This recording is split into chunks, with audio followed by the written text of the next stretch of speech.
Hi, welcome to Nivra 3D craft. So labels కోసం మనం thermal ప్రింటర్ని తీసుకోవడం జరిగింది. సో ఈరోజు మనం లేబుల్స్ని ఎలా ప్రింట్ చేయాలనే దాన్ని చూద్దాం.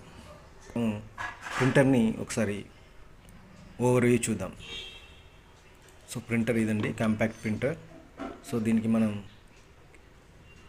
లేబుల్ రోల్ని ఫీడ్ చేయడానికి ఈ బటన్ని, బ్లూ బటన్ని ప్రెస్ చేసినప్పుడు మనకు అది టాప్ నుండి క్యాప్ ఓపెన్ అవుతుంది.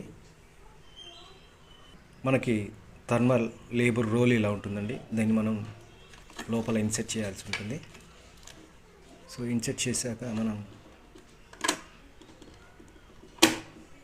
ఇలా ప్రెస్ చేస్తే అది లాక్ అయిపోతుందండి.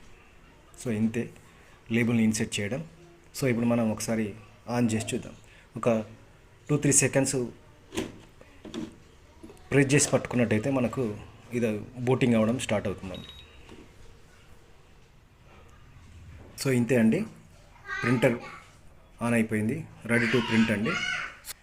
మనం ఇప్పుడు సిస్టంలో నుంచి లేబుల్ని ఎలా ప్రింట్ ఇస్తారనే విషయాన్ని తెలుసుకుందాం. సో మనకు విండోస్ డ్రైవర్స్ ఇస్తారండి మనకు ప్రింటర్తో పాటు, వాటిని మనం ఇన్స్టాల్ చేయాల్సి ఉంటుంది.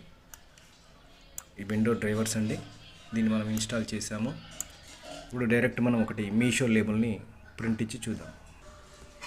సో మన సిస్టమ్కి ప్రింటర్కి కనెక్ట్ చేయడానికి మనం టైప్ సి కేబుల్ను అండ్ యూఎస్బి కేబుల్ మన సిస్టమ్కి ఇన్సర్ట్ చేసామండి. సో ఇప్పుడు మనం ఒక లేబుల్ని డౌన్లోడ్ చేద్దాం.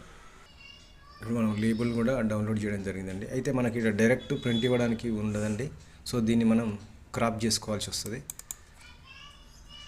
పై పార్ట్ వరకు క్రాప్ చేసుకోవాలి. సో మనకి ఇది పీడిఎఫ్ క్రాప్ అనేది చేయడం రాదండి. సో దీన్ని మనం గూగుల్కి వెళ్ళి క్రాప్ చేసుకోవాలి. అది ఎలాగో చూపిస్తాను. సో మనం గూగుల్లో క్రాప్ పీడిఎఫ్ అని టైప్ చేయాలి. టైప్ చేసి సెర్చ్ చేసినప్పుడు సో మనకు ఫస్ట్ వచ్చిన ఆప్షన్ మనం సెలెక్ట్ చేసుకోవాలి. మనకు సెలెక్ట్ పీడిఎఫ్ ఫైల్ ఉంది, దీంట్లో మన ఫైల్ని సెలెక్ట్ చేసుకోవాలి.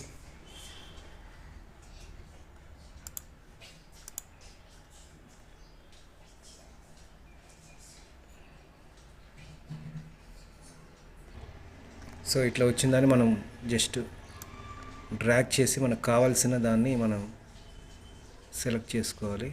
సో సెలెక్ట్ చేసినానండి. ఈ సెలెక్ట్ చేసిన పార్ట్ పట్టుకు మనం క్రాప్ పీడిఎఫ్ కొట్టేస్తే మనకు డౌన్లోడ్ అవుతుందండి.